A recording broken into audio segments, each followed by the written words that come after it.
1,14,000 जो भर्तियां निकाली हैं राज्य सरकार ने। हर महीने में 2.5 लाख नौजवानों को रोजगार देने का प्राइवेट क्षेत्र में अलग अलग अनेक महत्वपूर्ण निर्णय थे। माननीय मुख्यमंत्री जी ने नव वर्ष की बधाई देने के साथ नव वर्ष का रोडमैप भी सम्मानित मंत्रियों को, सीएस को, सभी पीएस, कलेक्टर्स, कमिश्नर को आज विस्तार से बताया है।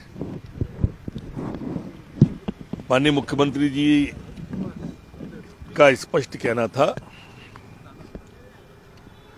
कि हमको ईश्वर ने ये जिम्मेदारी दी है, हम आस्तिक हैं, ईश्वर की सत्ता में विश्वास रखते हैं और इसलिए प्राणपण से हम सबको जुटना है। उपलब्धियों के बारे में भी उन्होंने, जो इन 3.5 साल की उपलब्धियां होंगी, जो 23 मार्च को अवसर आएगा, उसमें विस्तार से हमने जो 3 साल में किया है, सभी विभाग अपना अपना रखेंगे। मीडिया के माध्यम से, सोशल मीडिया के माध्यम से वैभवशाली, गौरवशाली और समृद्ध भारत के लिए समृद्ध मध्य प्रदेश बनाने की दिशा में जो किया है वो बताएंगे। माननीय ने सभी को कहा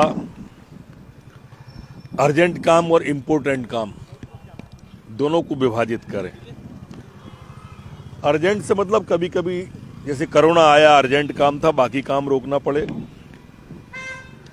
इम्पोर्टेंट काम जो हम करते हैं वो अब जनवरी मास के ही 4 प्रमुख काम हैं जिसमें हमारे मध्य प्रदेश की छवि ग्लोबल स्तर पर बनेगी। ग्लोबल इन्वेस्टर समिति, प्रवासी भारतीय दिवस, माननीय प्रधानमंत्री जी खुद आ रहे हैं, 3 दिन का है ये। खेलो इंडिया और G20 की बैठक, ये जनवरी का है और इसलिए इसमें 0 डिफेक्ट और मैक्सिमम इफेक्ट के साथ हमको इन चारों को देखना है। 1 फरवरी से 15 फरवरी तक, जो जनवरी के बाद फरवरी का प्रोग्राम उन्होंने बताया। सभी गांवों में हमारे विकास यात्राएं निकलेंगी जिसमें शिलान्यास, उद्घाटन होंगे। 26 जनवरी को भी अब ये कोई कर्मकांड बन के न रह जाए। 26 जनवरी इसमें जन की भागीदारी, गण की भागीदारी तंत्र के अंदर, ये सब जन भागीदारी से 26 जनवरी इस बार अच्छा करेंगे। 5 फरवरी को संत रविदास जयंती है और अपने अनुसूचित जनजाति के भाइयों के जीवन बदलने वाले फैसले इस दिन लिए जाएंगे। मार्च का मैंने आपको 23 मार्च तक का बताया ही था।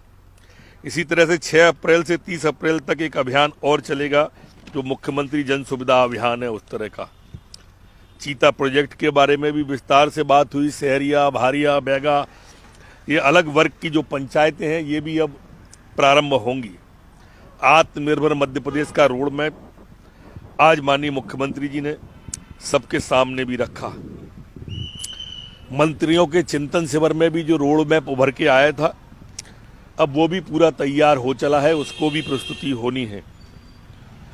और इसलिए आज मुख्यमंत्री जी ने कहा कि हितग्राही मूलक योजनाएं जो होती हैं, ये हितग्राही मूलक योजनाओं का समय पर भुगतान सुनिश्चित हो जाए। ऐसा न हो कि संबल वाला हितग्राही परेशान हो रहा हो या कोई बीच में दिक्कत आ रही हो। कई विभाग ऐसे हैं जिनकी माइक्रो मॉनिटरिंग अब प्रारंभ करने का भी निर्देश उन्होंने मंत्रियों को, प्रभारी मंत्रियों को दिया। जैसे जल जीवन मिशन है, प्रधानमंत्री आवास है, मुख्यमंत्री भू आवास योजना है, आपका राशन आपके द्वार है, CM स्वनिधि, ऐसी अनेक योजनाएं उन्होंने गिनाई जिनकी अब माइक्रो मॉनिटरिंग के लिए आज निर्देश दिए गए हैं।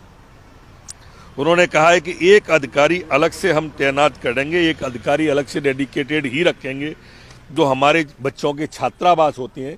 इन छात्रावासों के अंदर उनकी भोजन व्यवस्था, उनकी पकड़ों की व्यवस्था, उनके बिस्तर की व्यवस्था, ये देखेगा।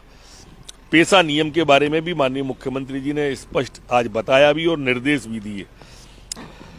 लाभार्थियों से फीडबैक लेने का भी एक सिस्टम के लिए सभी प्रमुख सचिवों को, सम्मानित मंत्रियों को कहा गया है कि जो लाभार्थी लोग हैं अपने विभाग से प्रतिदिन 10-5 फोन लगना चाहिए और फीडबैक लेना चाहिए कि ठीक समय पे ठीक तरीके से पहुंच रही है, कोई दिक्कत तो नहीं आ रहा है, जो अच्छे काम हो उनका प्रचार प्रसार अच्छा हो, ये भी उन्होंने कहा है। जैसे 2 विभागों के अंदर अगर कोई विवाद है तो नोट शीट अकेली नहीं लिखेंगे, सीधे एक साथ एसीएस के साथ या सीएस के ध्यान में डाल के तत्काल बैठना चाहिए।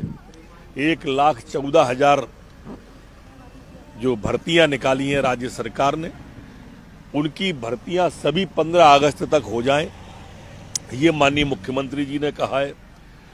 और इसके बाद में सभी विभागों को आज कहा है कि और भर्तियां तलाशें, जिससे नई भर्तियां प्रारंभ करें।